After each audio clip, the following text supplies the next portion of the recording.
اگر میاں بیوی میں علیحدگی ہو رہی ہو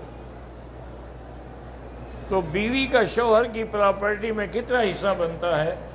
اگر وہ مقصد ہے کہ مرنے کے بعد حصہ بنے گا، جب زندہ ہے طلاق کے بعد حصہ نہیں بنتا۔ اگر خاوند مر جائے تو بیوی کا حصہ ہے، اس کا 8واں حصہ بنے گا۔ اسی طرح اگر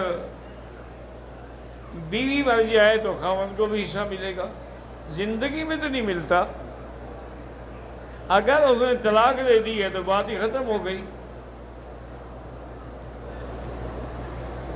جوان بچے جو ہیں وہ ماں کے، چاہے وہ ماں کے ساتھ رہیں، لیکن جائیداد، باپ کی جائیداد کے اصل حقدار تو اولاد ہے، سب سے پہلے ان کو ملے گا۔ تو اس لیے اولاد کا حصہ جو ہے، یوصیکم اللہ فی اولادکم للذکر مثل حظ الانثیین،